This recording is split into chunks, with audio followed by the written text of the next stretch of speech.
F hub వారి పియాన్ ద ఫ్లీ గచ్చిబౌలిలో డిసెంబర్ 15న రాహుల్ సిప్లిగంచే Oscar range live concert for booking contact. But ఎవరి లైఫ్ చూసినప్పుడు అనిపించింది ఇంత అంత పెద్ద గొప్ప వైభోగం చూసింది ఈమె ఇలా అయిపోయారు లాస్ట్ రోజుల్లో చివరికి. ఎందుకంటే మనం 60s 70s 80s హీరోయిన్స్ కొంతమందిని చూస్తే అంటే పెళ్ళిళ్ళు అనేది అది వ్యక్తిగతం, మనం మాట్లాడుకోకూడదు. 1 2 3 పెళ్ళిళ్ళు కూడా అయినాయి చాలా మందికి. బట్ చివరి రోజుల్లో తినడానికి తిండి లేక, ఉండటానికి ఇల్లు లేక, దీనమైన స్థితిలో చనిపోయిన గొప్ప గొప్ప నటీనటులను కూడా చూసాం. అండ్ మీరు దగ్గర నుంచి చూసారు కాబట్టి ఎవరిని చూసినప్పుడు చాలా పెయిన్ఫుల్ గా అనిపించింది, అరే ఇలా జరిగి ఉండకూడదు అని. మిగతా పర్సనల్ లైఫ్ కాదు కానీ సావిత్రి గారిని నేను చూశాను. అలానే నేను నా అంటే ఒక ప్రేమ పగ అని ఒక సెకండ్ థర్డ్ ఫిల్మ్ లో ఆవిడ ఉన్నారు. నేనున్న సినిమాలో ఆవిడ కూడా కలిసి యాక్ట్ చేశారు. ఒకే ఒక సీన్ లో కలిసి ఉంటాము. బాలయ్య గారి సినిమా అన్నమాట అది. ఆ సినిమాలో చేశాను కానీ అప్పటికి అందరికీ మాకు సావిత్రి గారి ఎ బుక్ ఇన్ ఫిల్మ్ ఇండస్ట్రీలో ఆవిడ ఒక చాప్టర్, అంత మాకు ఇది ఉండేది గౌరవం. అప్పటికీ కొంచెం ఆవిడ బాగాలేరు. తర్వాత నాది ఉరుతల రాగం రిలీజ్ అయ్యి నేను తమిళలో బాగా చేస్తున్నప్పటికీ ఆవిడ టోటలీ ఆరోగ్యం పాడైపోయి బెడ్ రిడెన్ అయి ఉన్నారనమాట. అయితే ఒక రోజు వెళ్ళాను చూడ్డానికి. అసలు అప్పుడు జమినీ గణేషన్ గారు ఆమెతోటే ఉన్నారు, చూసుకున్నారు. అసలు ఇలా మంచం ఉందని, మంచంలో ఇంత చిన్న 10-12 years ఓల్డ్ బేబీ లాగా పడుకుని ఉన్నారు ఆవిడకి ఏమీ తెలియదు, ష్రింక్ అయిపోయి అలా ఉన్నారన్నమాట. ఇంకా ఆవిడని చూస్తే అసలు నాకు అసలు ఏడుపు ఆగలేదు.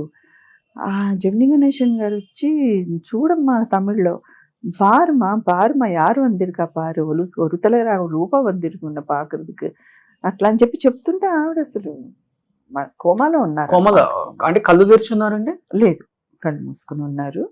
చాలా ఒక చిన్న పాపలాగా ఉన్నారనమాట. ఇంకా ఆ రోజంతా మైండ్ నాకు చాలా I was depressed that day. ఆ తర్వాత ఒక 1 or 2 months లో పోయారు. ఎంత భారీగా ఉంటారు అసలు, ఎంత అందం అసలు కళ్ళతోటి యాక్ట్ చేస్తారంటే ఆవిడే. కళ్ళు కానీ, వాయిస్ త్రో కానీ, అసలు అంటే అంత మనిషి కూడా షింక్ అయిపోయారు, బాగా షింక్ అయిపోయారు. అంటే ఆ డయాబెటీస్ ఆ కాలంలో అవేర్నెస్ కూడా చాలా తక్కువ కదండి. ఇప్పుడు అసలు కొంచెం అతి అయినా కూడా హెల్త్ అవేర్నెస్ చాలా ఉంది మనకు, అప్పుడు లేదు. ఆవిడని నేను చూశాను. చివరి రోజుల్లో జమినీ గణేషన్ గారు చూసుకున్నారు. ఆయనే ఉన్నారు. కొంతమంది చూడలేదని చెప్తూ ఉంటారు. ఏమో, నేను నా పర్సనల్ గా నేను ఆయనే ఉన్నారు. ఇలాగే చెప్పారు కూడా ఆయన హీ వాజ్ ఇన్ మంచి సెన్సెస్. అప్పటికి నేను పెద్ద స్టార్ హీరోయిన్ లాగా పెద్ద హిట్ కదా ఫిల్మ్, నేను వెళ్తే ఆయన లోపల తీసుకెళ్ళి అలా అంటుంటే ఆవిడకి ఏమీ తెలియలేదు. నేనే చూసేసి దండం పెట్టుకుని వచ్చేసి చాలా బాధపడ్డాను. పెద్ద ఇంట్లోనే ఉన్నారు అమ్మ? మరీ పెద్ద ఇల్లు కాదు. నేను కూడా మహానటిలో ఫస్ట్ చూపిస్తారు ఒక ఇల్లు, మీడియం హౌస్, ఇండిపెండెంట్ హౌస్, దాంట్లో ఉన్నారు. ఆయన కూడా దాంట్లోనే ఉన్నారు. హీ టుక్ కేర్, లాస్ట్ మాత్రం హీ వాజ్ దేర్ నేను చూసినంత వరకు. అంటే కొంతమంది చెప్పడం లాస్ట్ మూమెంట్ లో ఎక్కడో, అంటే మేబీ ఆ రోజు లేకపోతే ఒక 1 month ముందు, ఏమో తెలియదు నాకు, అంత కరెక్ట్ గా తెలియదు. కానీ నేను ఆవిడ పోవడానికి ఒక 2 months ముందు చూసుంటాను, 1.5 2 months ముందు. అప్పుడు ఆయనే ఉన్నారు. As it is Mahanati cinema చూసిన వాళ్ళు, ఆమెని రియల్ గా చూసిన వాళ్ళు అసలు కంపారిజన్ చేసుకోలేరు. మీ అందరూ అదృష్టవంతులు. చాలా అట్లీస్ట్ ఆమె బ్లెస్సింగ్స్ అన్న తీసుకొని ఒక సీన్ లో యాక్ట్ చేశారు. కానీ అసలు ఆవిడ వ్యక్తిగతంగా కూడా చాలా గొప్పవారండి. అసలు ఆవిడ అక్కడ వచ్చారు కదా, అప్పటికీ కొంచెం అంటే ఆవిడకి ఆ రోల్ చేయాల్సిన అవసరం కూడా లేదు, ఏదో పోనీ పాపం అని పిలిచి ఇచ్చినట్టున్నారు ఆ రోల్ ఆవిడకి అవసరం అని.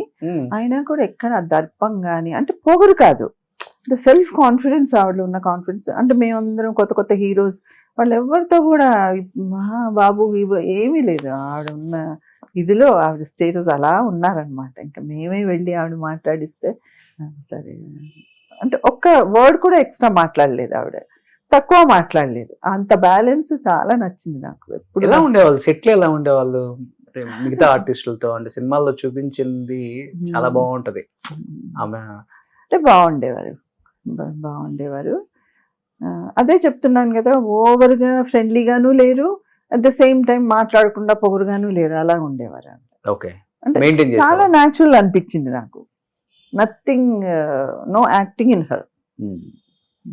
నేను పెద్ద హీరోయిన్ అని అది చూపెట్టుకోలేదు, లేదు అతిగా మాట్లాడను లేదు. అలా సుమన్ టీవీలో మీ పర్సనల్ అండ్ బిజినెస్ ప్రమోషన్స్ కోసం కింది నెంబర్కి కాంటాక్ట్ చేయండి.